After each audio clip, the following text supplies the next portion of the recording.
Hi, my name is Doug Morris and I'm in our leadership theory class, and today we're going to be talking about four different theories of leadership. The first one to talk about is the contingency theory. The contingency theory of leadership says that a leader's effectiveness is contingent or based upon how his leadership style matches the situation. Basically, the leader must find out what kind of leadership style or situation they thrive in, and then see if they fit that actual situation. Fiedler, when he first came up with the theory, said that there is no one best style of leadership. The leader is effective when their style of leadership fits with the situation. So this theory was developed by Fred Fiedler in 1958 during his research of effective leadership in group situations. He believed that one's effectiveness to lead was based on your control of the situation, the style of leadership. It's one of those where your style has to fit the situation.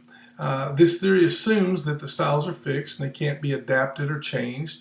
And you're most effective when your attributes, your style of leadership is matched with the situation and the environment around them. The contingency theory is not concerned with having the leader adapt. It's rather the goal is to match the style with the situation. It's done by fitting through the least preferred coworker scale, LPC, that Gupta came up with in 2009. LPC is a list of questions designed to find out what kind of employee a leader would most like to work with. In turn, shows the leadership style. So, for example, if you have a high LPC score, the leader with good interpersonal skills relies on relationships with others to accomplish the task. You'll be people-oriented. If you have a low LPC score, if you're more into accomplishing the goal through focus on the task and positional power, that's more task-oriented. So we want to make sure that the leader, your leadership style, fits the needs of the followers and of the situation. So there's really three factors in the contingency theory. It's how the leader interacts with the workers and how the tasks are set up by the leader and the amount of power the leader has over the followers. All this by Gupta in his research. The factors combine to form the situation where the leader's style is effective or ineffective. If the factors match up with the style of the leader, success is projected. If it doesn't match, then success is not as guaranteed and not as effective. So in summation, the contingency theory basically says success of leadership is contingent upon the matching of the leadership style with the task at hand and with the workers. The second of our theories to discuss is the leadership continuum that was developed by Tannenbaum and Schmidt in 1958. The main purpose or the main idea of their classification of leadership is that the extremes of autocratic and democratic are not quite so black and white, that in real life situations, leadership is on a continuum, is somewhere in between. In other words, the main rationale is that the introduction of their model is that current classifications of leadership styles are too general. In reality, leadership practices are exercised by the majority of managers lie somewhere in the middle. They went from authoritarian to democratic, and on a sliding scale from very authoritarian, that's the leader that tells, they make decision and announce to their followers. A little less autocratic is the seller. They make decisions, but they explain why. Further on the continuum, the consultant. They get ideas and suggestions, but then they make the decision and they share them. Then you have the next one, really leaning toward the democratic. That's the sharer. They define the limits, but the group decides. And the far extreme is the delegator. They let the subordinates function within a defined set of limitations, and that's how they make the decisions, and the leadership is actually done by the workers. So they propose this idea of a leadership continuum and place different variations of leadership along that continuum, again moving from autocratic to democratic. It falls in with what in our textbook says the three factors to consider when selecting leadership style.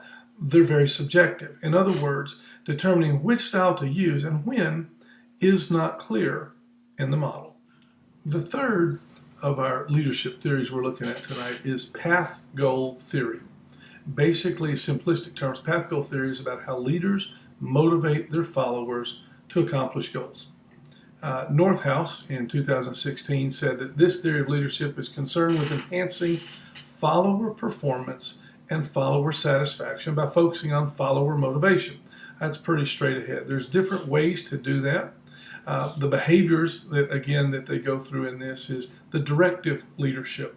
This behavior is the leader who defines expected levels of performance, the process and procedures to follow, the followers should follow to attain the goals. Again, from Northhouse. In other words, directive leadership tells followers what is needed of them, how they should perform their duties, and the deadline for completing their task. Supportive leaders, another leadership style here in the path goal. Supportive leaders are friendly, approachable. They attend to the needs and well-beings of their followers, attempt to make the followers' work more pleasant. Supportive leadership, it shows respect and treats followers as equals of the leaders. The third aspect of this is the participative leader. This one is the leader who uses a collaborative style in decision making. They solicit their followers' opinions. They get ideas from their workers, and decision making, they incorporate everyone's ideas, not just their own. Another type of motivational in the path goal leader is the achievement-oriented leader. This behavior is characterized as leaders who push followers to reach for excellence in their work performance. Achievement-oriented leaders seek continuous improvement. They believe that high levels of followers' efforts lead to goal attainment so that we can reach those goals. When you're looking at path goal, the different aspects that are in there, a need for affiliation. This leader wants to really motivate their followers, so they want to build a strong need of working together. They're friendly and supportive. They support their workers with good satisfaction in their job performance.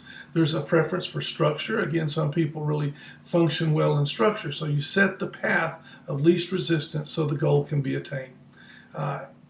So the path goal leadership theory is basically about we're going to meet the needs of the workers as the leader so they can be successful. Our final theory we're looking at is the substitute leadership theory. Basically, this just says the leader's influence is neutralized or substituted by various conditions, that the impact of the leader is limited. There's three different ways that can happen, either individual characteristics, job characteristics, or organizational characteristics.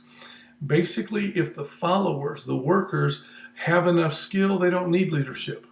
Or if the job is simplistic enough or they understand it enough, they don't need leadership. Or if the organization has structure in place, it neutralizes the impact of the leader. So we just have to look at that and make sure that, that in a perfect world, that's the one that works best, because then everyone does what's best. The last part of this assignment is to look and say which one we would implement. Well, I think it would be the continuum, because the leadership required for any particular task is dependent on the skills of the leader and the needs of the workers. And that's going to be different day to day. It's going to be different assignment to assignment. So what this teacher may need from me is different what teacher B needs from me. Or what they need on day 1 is different than they need on day 30. So the whole thing is on a sliding continuum. Thank you. I hope you learned something.